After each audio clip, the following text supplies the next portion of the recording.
Next part is on forgiveness. The decision to forgive yourself or somebody else is a vote to live in the present moment. I'll never forgive my mother for that. I can't forgive myself. Are these familiar expressions? If we refuse to forgive somebody, then we are really saying instead of taking some action to improve matters, I prefer to live in the past and blame somebody for it or blame myself. When we won't forgive ourselves, we are actually choosing to stay on a guilt trip so we can put ourselves through some extra mental anguish. Forgiving others. Some people seem to have forgiveness figured out backwards. They think that if they don't forgive their mothers for being nasty, it is their mother's problem. It is not their mother's problem. It is theirs. When we withhold forgiveness, we suffer. Most times, the guilty person has no idea what is going on in our heads. The guilty party continues to happily breeze through life while we put ourselves through so much mental anguish. If I refuse to forgive my brother-in-law for not inviting me to his birthday party, I suffer. He doesn't get the ulcers. He doesn't lose the sleep. He isn't upset. He doesn't get the nasty taste in his mouth. I do. It is no wonder that we are advised to forgive those who trespass against us. It is the only way we can remain happy and healthy.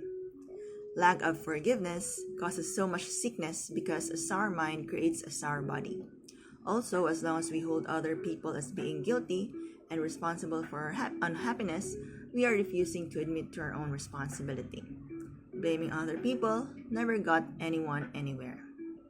The moment we stop blaming others, we are in a position to take action to improve things. Blaming is an excuse to do nothing about reality, an excuse not to take action. Fred might say, "I'll forgive you, but I can't forget." Fred is really saying, "I'll forgive you a little bit, but I want to hang on to some of this stuff just in case it is convenient to remind you about it later on." Real forgiveness is letting go. We all live our lives the best way we know how. We make a lot of mistakes along the way. Sometimes we act on misinformation. Sometimes we do stupid things, but we are still doing it the best way we know.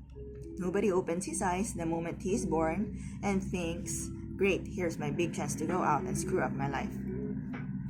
Our parents brought us up the best way they knew how, based on the information they had and the example that was set for them. They ventured nervously into parenthood. To blame them endlessly for a lousy job of parenting is fruitless and destructive. Some people never forgive their parents and screw up their lives just to prove to their parents what a lousy job they did.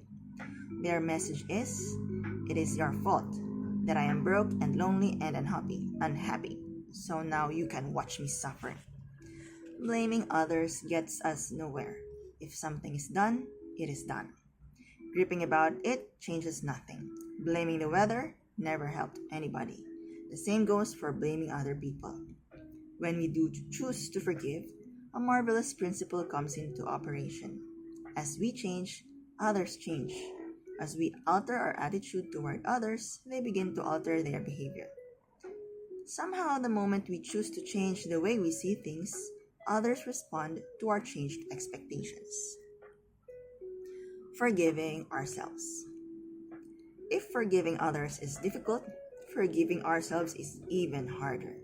Many people spend their whole lives punishing themselves mentally and physically for what they believe to be their own shortcomings. Some overeat, some undereat, some drink themselves into oblivion, some systematically destroy all their relationships, some live a life of poverty or sickness. At the root of this suffering can be a belief system which says, "I have done a lot of naughty things. I am guilty." Or, "I don't deserve to be healthy and happy." You may be surprised how many sick people there are who are not convinced that they deserve to be healthy and happy. If you are feeling guilty, you have already put yourself through enough. Why prolong it? If you were to feel guilty for an extra year or two, that wouldn't help things. Throw out the guilt. Not that it's always easy to throw it out. Maintaining a healthy mind takes a lot of effort, as does maintaining a healthy body. It is worth the effort. In a nutshell, Blame and guilt are equally dangerous and destructive. While we blame God, blame others, and blame ourselves, we are avoiding the real issue, which is to do something about the problem. It is always our choice whether we get on with our lives and live in the now, or whether we chain ourselves to grudges and upsets of the past.